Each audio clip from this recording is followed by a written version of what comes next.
थे। बच्चे अपने आप को कुछ समझ नहीं पा रहे थे कि 8th क्लास पास कर लिया, लेकिन उसके पास कोई जॉब अपॉर्चुनिटी नहीं, कोई वो बच्चा 8th क्लास पास को किसी प्रकार का कोई स्किल नहीं। हम लोग हरियाणा में रहते हैं और हमारे यहाँ एक इंग्लिश का एक ट्रेंड सा बन गया कि इंग्लिश ही सीखनी है। तो इंग्लिश एक लैंग्वेज के रूप में है बच्चे के ऊपर, जो मानसिक रूप से बच्चों के ऊपर जो दबाव डाला जाता था शिक्षा के माध्यम से, वो कहीं ना कहीं 2nd क्लास तक के बच्चों को, जो पहले 5 साल। नमस्कार, आप ई समाचार देख रहे हैं और हम लगातार आपको शिक्षा नीति के बारे में बता रहे हैं। विभिन्न शिक्षाविद जो है हमारे इलाहाबाद के हैं, उनसे हम बातचीत कर रहे हैं और जो शिक्षा नीति जो नई है इसको हम विस्तार से और इजी भाषा में, आसान भाषा में आपको समझाने की कोशिश कर रहे हैं। और इसी टॉपिक को लेकर आज हमारे साथ वेद प्रिय जी गुप्ता जुड़े हैं। हम इनसे भी शिक्षा नीति पर चर्चा करें। सर, आपका स्वागत है ई समाचार पर। नमस्कार सभी ई समाचार के सभी दर्शकों को। आज शिक्षा नीति के लिए विषय पर आप बातचीत करने के लिए मुझे आपके बीच में मौका मिला है, इसके लिए मैं आपका धन्यवाद करता हूँ। 34 वर्षों के बाद जो है शिक्षा नीति में बदलाव किया गया है। 1986 में शिक्षा नीति बनी थी, 1992 में उसको फाइनल रूप मिला था। उसके बाद से लेकर के शिक्षा नीति में कोई परिवर्तन नहीं रहा। जो शिक्षा नीति के तहत हम लोग ने पढ़ा, हमने अपनी उम्र में, वही चीज़ हमारे जो बच्चे हैं आज की जनरेशन के, वो पढ़ रहे हैं। लेकिन बहुत समय के बाद एक इस प्रकार की शिक्षा नीति में बदलाव की जो है समझ में आई कि बदलाव होना चाहिए। तो इसके लिए एक प्रस्ताव पास हुआ 2016 के अंदर। उसके अंदर ये था कि शिक्षा नीति में परिवर्तन किया जाए। उसका जो फाइनल रूप जो बना वो 30 मई 2019 तक जो है इसका फाइनल रूप बन गया था। और उसके बाद सरकार ने इसी वर्ष 2020 के अंदर इसको जो है कैबिनेट ने पास कर दिया है। और जो शिक्षा नीति है उसमें बहुत कुछ परिवर्तन जो है किया गया है।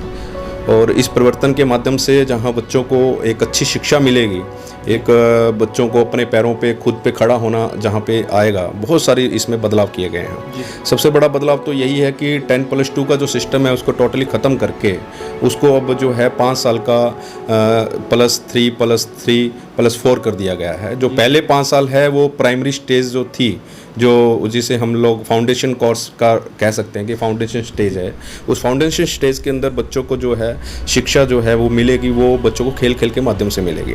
उसमें बच्चों को जो शिक्षा देने का काम जो जिस प्रकार से शिक्षक करेंगे वो पहले से डिफरेंट होगा, पहले से अलग होगा।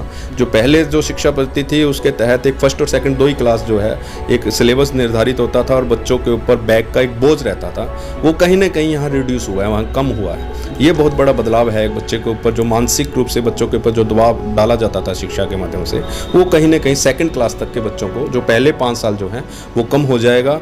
उसमें बच्चों को खेल खेल के माध्यम से जहाँ शिक्षा मिलेगी, वहीं पे बच्चों को जो है न्यूमेरिकल जो है बच्चों को, जैसे मैथमेटिक्स है, या हम लोग कह सकते हैं कि जो बच्चों को हमारे एरिया में जैसे स्वर है, व्यंजन है, या इसके साथ साथ जो अल्फ़ाबेट्स हैं, उस टाइप की एक एजुकेशन बच्चों को साथ साथ मिलेगी। उसके बाद जो नेक्स्ट स्टेज आ रही है वो बहुत अच्छी स्टेज है। उसमें 3rd, 4th, 5th क्लास को इंक्लूड किया गया है। और इन 3 क्लासेस के अंदर जो बच्चों को जो शिक्षा मिलने वाली है वो उसको उसकी मातृभाषा में मिलेगी। मातृभाषा का मतलब है कि जैसे हम लोग हरियाणा में रहते हैं और हमारे यहाँ एक इंग्लिश का एक ट्रेंड सा बन गया कि इंग्लिश ही सीखनी है, तो इंग्लिश एक लैंग्वेज के रूप में ही होगी। ये एक बहुत बड़ा बदलाव पूरे इंडिया के नज़र में देखा जाए तो बहुत बड़ा है कि बच्चा अपनी मातृभूमि में टच में रहेगा। अगर गुजरात का है तो गुजराती में सीखेगा, महाराष्ट्र का है तो मराठी में सीखेगा, राजस्थान का है, पंजाब का है तो पंजाबी में सीखेगा। इस प्रकार से बच्चों को की जो स्कूली शिक्षा, जो प्राइमरी शिक्षा जो हम कहेंगे 3rd, 4th, 5th स्टेज पे, वो उनको उस लेवल पे मिल रही है। जो सबसे महत्वपूर्ण जो परिवर्तन नज़र में, जो मेरी नज़र में आ रहा है, वो 6 to 8 में आ रहा है, जहाँ पे बच्चों को जो शिक्षा मिलने वाली है वो शिक्षा एक प्रकार से बच्चों को प्रैक्टिकल शिक्षा है, हम कह सकते हैं। आज तक जो हम बच्चों को शिक्षा दे रहे थे उसके अंदर जो सरकार का या बोर्ड का एक जो प्रिस्क्राइब्ड सिलेबस था, उसी के अकॉर्डिंग टीचर बहुत वर्षों से वही चीज़ पढ़ा रहे थे, लगातार वही चीज़ पढ़ा रहे थे। बच्चे अपने आप को कुछ समझ नहीं पा रहे थे कि 8th क्लास पास कर लिया, लेकिन उसके पास कोई जॉब अपॉर्चुनिटी नहीं, कोई वो बच्चा 8th क्लास पास को किसी प्रकार का कोई स्किल नहीं। ये बहुत बड़ी थी। उसके कौशल विकास को डेवलप करने के लिए एक इसके अंदर एक चीज़ नई ऐड कर दी गई है कि जैसे कोई बच्चा एक कारपेंटर का बेटा है, और वो बच्चा उस फील्ड के अंदर जाना चाहता है, कारपेंटर बनना चाहता है, अगर उसकी पेरेंट्स की विश है कि मेरा बच्चा यही एक ट्रेडिशनल जो उसका घर का चल रहा है और वो कारपेंटर काम करे, तो उसके लिए वो वहाँ पे ट्रेनिंग उसके लिए कोर्स रहेगा 6 महीने का 8th क्लास तक, तो वो ट्रेनिंग वहाँ से वो ले सकता है। इसी प्रकार से और बहुत सारी चीज़ें हैं जो बच्चों को फैक्ट्रियों के माध्यम से, इंडस्ट्रीज़ के माध्यम से, जहाँ पे बच्चों को स्कूल के माध्यम से भेजा जाएगा। और ये बहुत बड़ा बदलाव है बच्चे को, क्योंकि एक 8th क्लास के बच्चे को आज तक ये मालूम नहीं, आज तक की शिक्षा पद्धति में, कि उसको फ्यूचर में क्या करना है, क्या बनने वाला है। 6 to 8th क्लास के एज ग्रुप का जो बच्चा है उसको बहुत बेटर तरीके से वो जो है अपने बारे में सोच सकता है, वहाँ से एक प्लान कर सकता है। मैं आपको रोकना चाहूँगा, जैसे प्राचीन काल में गुरुकुलों में सिखाया जाता था हर कौशल, जो आपने स्किल की बात की वो सिखाया जाता, उसके बाद किताबें पढ़ाई जाने लगी।